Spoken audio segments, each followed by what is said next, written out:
பணம். பணம் இல்லன்னா ஒண்ணுமே பண்ண முடியாது. இப்போதைக்கு உள்ள சூழ்நிலைகள் தான் நம்ம சொல்றோம். வெறும் கைய வீசிட்டு எங்க போனாலும் மதிப்பும் இருக்காது.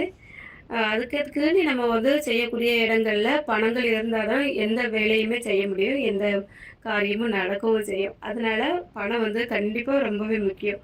அப்ப நம்ம வந்து ஒரு வேலை செஞ்சோம் அப்டின்னா தான் அதுலருந்து பணம் வரும். அப்ப அந்த பணத்த வச்சு தான் நம்ம ஒரு கோயிலுக்கு போறோம். அந்த இடத்துல நமக்கு வந்து செலவு பண்றதுக்கு கண்டிப்பா காசு வேணும். காசு இல்லாம எதுவுமே பண்ண முடியாது. நம்ம வந்து கோவிலுக்குள்ள போறோம் அப்டின்னாலே ஒரு ரூ. 10 காணிக்க வைக்கலனாக்கி அங்க இருக்கவங்க கூட ஒரு சின்ன ஒரு குங்குமம் கூட கொஞ்சோண்டு ஒரு குங்குமம் கூட குடுக்க மாட்டாங்க. ஒரு திருநீர் கூட குடுக்க மாட்டாங்க. ஏதோ மாதிரி நம்மள பார்ப்பாங்க. அப்ப அந்த இடத்துல நமக்கு காசு தான் கண்டிப்பா தேவைப்படுது. ஒரு சில பேர் சொல்லலாம், "காசு என்ன காசு? மனுஷங்கள் வேணுன்ட்டு." மனுஷங்களும் வேணும். ஆனா கண்டிப்பா வந்து பணம் இல்லன்னா மனுஷங்களுமே கூட வரமாட்டாங்க. இப்போ வந்து காலம் அப்படிதான் இருக்கு. அதனால நம்ம வந்து ஒரு கையில ஒரு ரூ. 100 ரூ. 50 இல்லாம இப்போ ஒரு கோவில்கள் கூட போறதே கஷ்டம் தான். அப்படிதான் நம்ம போய் ஒரு சாமி கும்பிடணும் அப்படின்னா கூட நமக்கு அந்த இடத்துல பணம் தான் வந்து கண்டிப்பா பேசும். அதனால தான் இந்த பணம் வந்து ரொம்ப முக்கியம். செய்ற தொழில் தான் தெய்வம் அப்படின்ட்டு பெரியவங்க சொல்லியிருக்காங்க. இந்த வார்த்தை வந்து எங்க வீட்ல அடிக்கடி நடந்துட்டு இருக்கும். அதனால நான் எனக்கு அப்போ கேட்கும்போது கொஞ்சம் கோவமா இருக்கும். என்ன இப்படி நம்ம ஒரு இடத்துக்கு கிளம்புனா தொழில பாரு, தொழில பாருன்னு சொல்றாங்களே அப்படின்னுட்டு. ஆனா அது எந்த அளவுக்கு உண்மை அப்படிங்கிறது காலம் போக போக நமக்கே வந்து தானாவே புரிஞ்சிரும். அது ஒரு பக்கம் இருக்கட்டும். இப்போ வந்து வெள்ளிக்கிழமை, செவ்வாய்க்கிழமை நம்ம தொழில எப்படி பண்ணணும் அப்படிங்கிறதும் ஒரு முறை இருக்கு. இப்ப நம்ம வந்து வீட்ல இருக்கோம் அப்படிங்கிறதுனால எந்த டைமும் வந்து நெனச்ச நேரம் துணிகள் வந்து தைக்கிறதுக்கு கொண்டுட்டு வருவாங்க. ஒரு சில பேர் காலையிலே வந்துருவாங்க. ஒரு இடத்துக்கு கிளம்புனேன் எனக்கு துணி வந்து அங்க கிழிஞ்சிருக்கு, இங்க கிழிஞ்சிருக்கு. இல்லன்னா லூஸா இருக்கு ஒரு தையல் போட்டு குடு. ஒரு சில பேர் உள்பாவாடையெல்லாம் பார்த்தீங்கன்னா, நல்லா ரொம்ப நாள் யூஸ் பண்ணியிருப்பாங்க. இது வந்து ஒரு தையல் பிரிஞ்சுட்டு அப்படியே வச்சு அடிச்சு குடுக்குறான் அப்படின்னு சொல்லிட்டு இருப்பாங்க. ஒரு சில பேர் வந்து நைட்டி எல்லாமே நல்லா அடியில வந்து அவங்க உடுத்து உடுத்து பஞ்சர் ஆகி ரொம்பவே ஒரு அழுக்கு மாரியெல்லாம் கூட இருக்கும். அது எல்லாமே ரொம்ப நாள் உடுத்ததுக்கு அப்புறமா திரும்ப கொண்டுட்டு வருவாங்க. கீழ வந்து இத்த மாரி ஒரு மாரி பிஞ்சு இருக்கும். நெறைய பேருக்கு அனுபவம் இருக்கும்னு நெனைக்கிறேன். அதெல்லாம் மடிச்சு தையல் போட்டு குடுத்துரு. அத இன்னும் கொஞ்ச நாள் வந்து யூஸ் பண்ணிக்கிடலாம் அப்டின்ட்டு எடுத்துட்டு வருவாங்க. அப்படி இல்லன்னா எங்கேயா பணம் பணம் இல்லன்னா ஒண்ணுமே பண்ண முடியாது. இப்போதைக்கு உள்ள சூழ்நிலைகள் தான் நம்ம சொல்றோம். வெறும் கைய வீசிட்டு எங்க போனாலும் மதிப்பும் இருக்காது.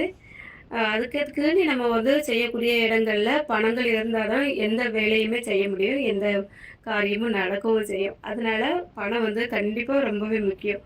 அப்ப நம்ம வந்து ஒரு வேலை செஞ்சோம் அப்டின்னா தான் அதுலருந்து பணம் வரும். அப்ப அந்த பணத்த வச்சு தான் நம்ம ஒரு கோவிலுக்கு போறோம். அந்த இடத்துல நமக்கு வந்து செலவு பண்றதுக்கு கண்டிப்பா காசு வேணும். காசு இல்லாம எதுவுமே பண்ண முடியாது.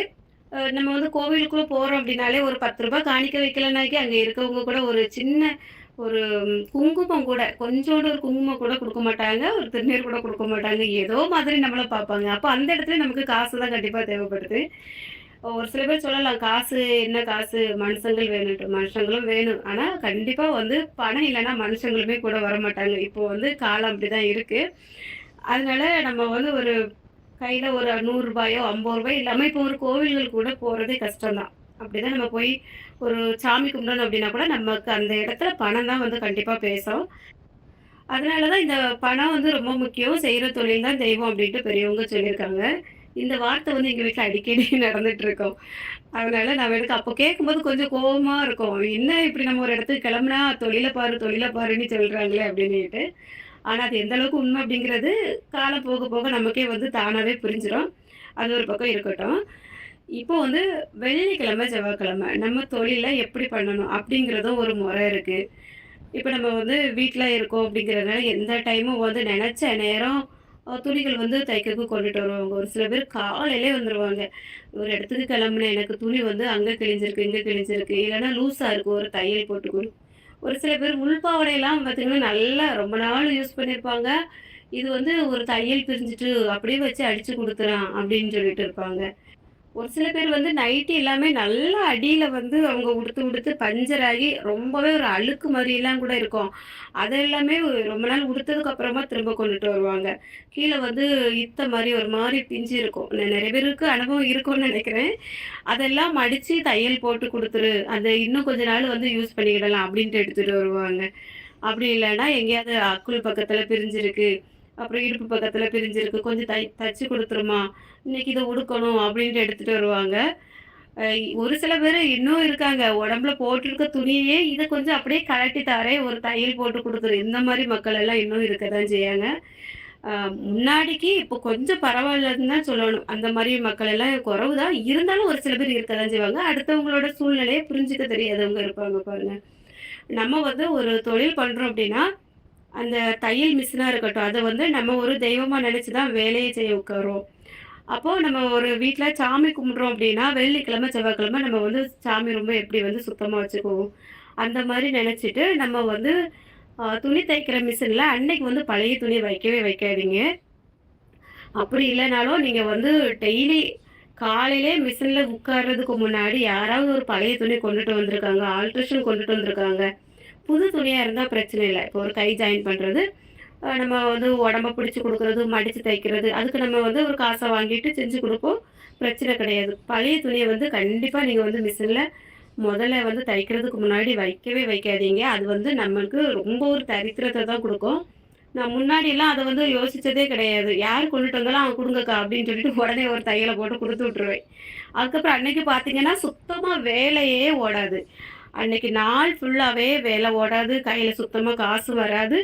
அந்த மாரி ஒரு சூழ்நிலையா தான் போயிட்டுருக்கும். அதுக்கப்புறம் இருந்து இருந்து யோசிப்பேன்.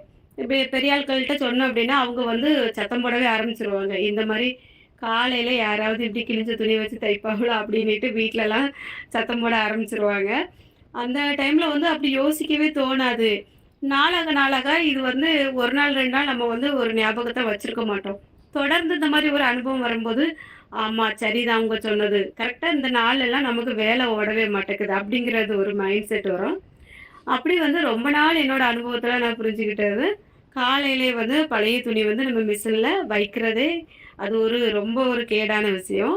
அதுக்கப்புறமா இந்த வெள்ளிக்கிழமை, செவ்வாய்க்கிழமை இந்த கிழிஞ்ச துணி அடுத்தவங்க கொண்டுட்டு வர துணிய யூஸ் பண்ண துணி நம்ம வீட்டுக்குள்ள வாங்கி அது மிஷின்ல வைக்கிறது, அதுவும் வந்து ஒரு ரொம்ப ஒரு மோசமான விஷயம் தான் நினைக்கிறேன். அத நம்ம வந்து அவங்க கொண்டுட்டு வரவங்க கிட்ட புரிய வச்சுக்கணும். இன்னைக்கு